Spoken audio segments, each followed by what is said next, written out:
बोलो जयकारा बोल मेरे श्री गुरु महाराज की जय। श्री परमहंस अद्वैत मत श्री ग्रंथ श्री श्री 108 श्री चतुर्थ पातशाह जी श्री गुरु महाराज जी का जीवन। प्रवचन 10। जगत और जगत की दृश्यमान भोग सामग्री उन लोगों की दृष्टि में बड़ी चीज है जिन्हें भक्ति की संपदा प्राप्त नहीं है। माया के ये समस्त पदार्थ असत, मिथ्या एवं नाशवान है। भक्ति सत्य है, यथार्थ है और सुख शांति का भंडार है। मिथ्या एवं असत पदार्थों की कामना सदैव बेसमझ लोग किया करते हैं। समझदार तो उस वस्तु की कामना करते हैं जो सत्य एवं स्थायी हो। वह एकमात्र भक्ति ही है। मालिक के दरबार में अथवा मालिक के द्वारा रचाई गई इस सृष्टि में सब प्रकार के पदार्थ उपलब्ध हो सकते हैं। यहाँ असत्य और नश्वर पदार्थ भी हैं तथा सत्य एवं शाश्वत वस्तुएं भी। जो लोग देखने और परखने वाली दृष्टि रखते हैं वह तो सत्य पदार्थों की कामना करते हैं, किंतु जिनकी दृष्टि पर भ्रम एवं अज्ञान का आवरण छाया है, असत्य, मिथ्या तथा नश्वर पदार्थों के इच्छुक होते हैं। विचार करना चाहिए कि जो पदार्थ असत्य और नाशवान है, जो मिथ्या और अस्थिर है, वह चाहे कितने मूल्यवान हो तो भी किस काम के। जीवात्मा को उनसे लाभ प्राप्त कैसे होगा। जन्म जन्मांतर से जीव इन्हीं असत पदार्थों के मोह माया में फंसा हुआ है। सुख शांति को कभी पा नहीं सका। सुख शांति को एकमात्र भक्ति में है। नाम की कमाई तथा भक्ति की लगन के बिना माया के अनेकों नेक सामग्रियां तथा भौतिक सुख आदि मिलकर भी आत्मा को सुख शांति प्रदान नहीं कर सकता, उसे संतुष्ट एवं पर्याप्त नहीं कर सकता, क्योंकि ना सत्य वस्तु की खोज की जाए जिससे कि परम सुख की प्राप्ति हो। मनुष्य का निश्चय विश्वास श्रद्धा मालिक पर नहीं, इसी कारण से चिंताग्रस्त है। सत्य तो ये है कि मनुष्य स्वयं मालिक के प्रतिक्षण चिंता और दुख मांगता है।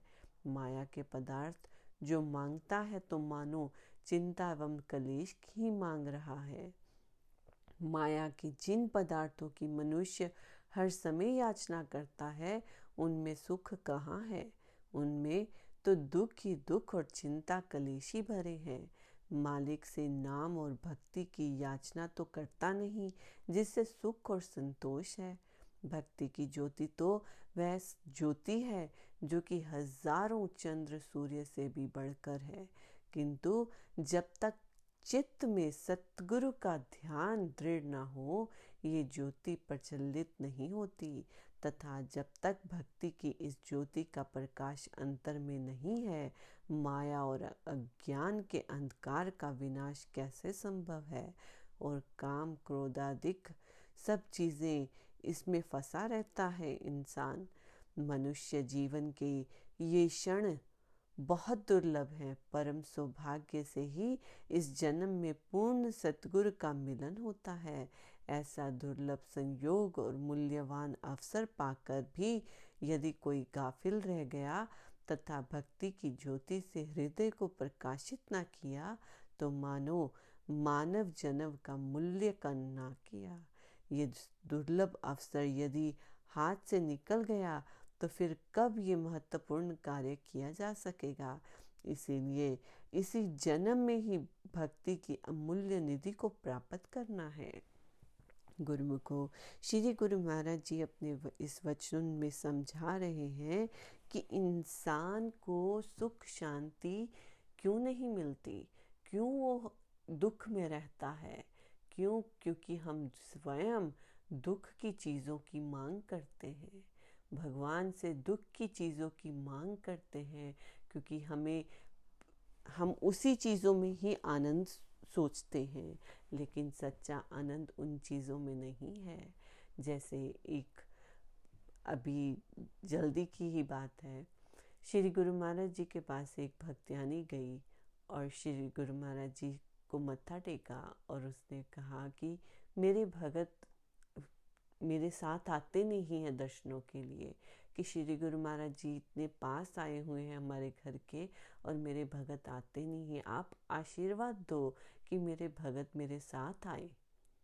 तो श्री गुरु महाराज जी ने उसको आशीर्वाद दिया, अगर तेरी इच्छा है तो ज़रूर आए। तो बाद में उस भक्त्यानी ने जब अपने रहबर से अपनी बात की इसके बारे में, तो उन्होंने समझाया कि संतों के वचन कभी खाली नहीं जाते, चाहे वो आज पूरे हो, 2 दिन में हो, 4 दिन में हो, साल में हो या 2 साल में हो, लेकिन आपने जो मांगा है वो ज़रूर मिलेगा। संतों के वचन है। लेकिन क्या आप अपने इस जीवन में अपने घर परिवार के साथ रह रहे हो और आपने इच्छा ठीक रखी है कि परिवार आपके साथ आए, लेकिन आपके परिवार की अपनी इच्छाएं होती हैं, लेकिन जब हम अपनी इच्छा दूसरे के ऊपर थोप देते हैं वो इंटरफेयर क्रिएट करता है। मीन्स कि आपने कुछ और सोचा, मैंने कुछ और सोचा, तो हमारी सोच सेम नहीं है। उस सोच को सेम करके एक रास्ते पर चलना बहुत बड़ी ताकत लगती है उसमें।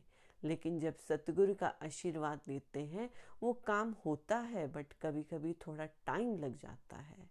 तो उस भक्त्यानी को पूछा गया कि क्या तुम इस जीवन में मोक्ष नहीं चाहती? बोलती मैं मोक्ष चाहती हूँ, इसी जीवन में चाहती हूँ कि मैं बार बार इस 84 के चक्कर में, आवागमन के चक्कर में नहीं रहना चाहती।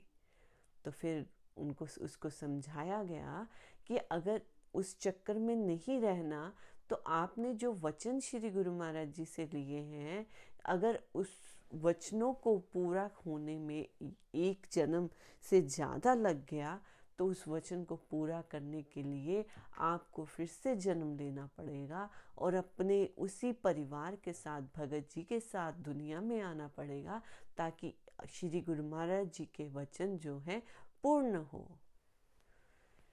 तो गुरुमुखो ये समझने की बात है कि हम अपना दुख खुद मांग रहे हैं।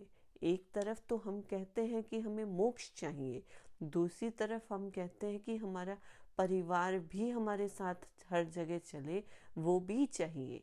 ऐसे कैसे हो सकता है?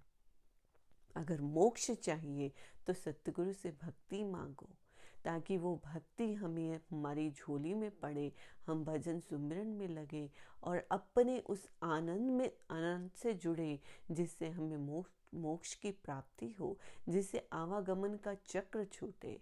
तो ये सुख और दुख का कारण कौन है? कौन मांगता है ये सुख दुख? हम खुद मांगते हैं अनजाने में, क्योंकि हमें पता नहीं है कि ये सब प्रोसेस होते होते एक चीज़ मांगते हैं कि मेरा बेटा खुश रहे, मैं अपने बेटे को खुश देखना चाहती हूँ हमेशा।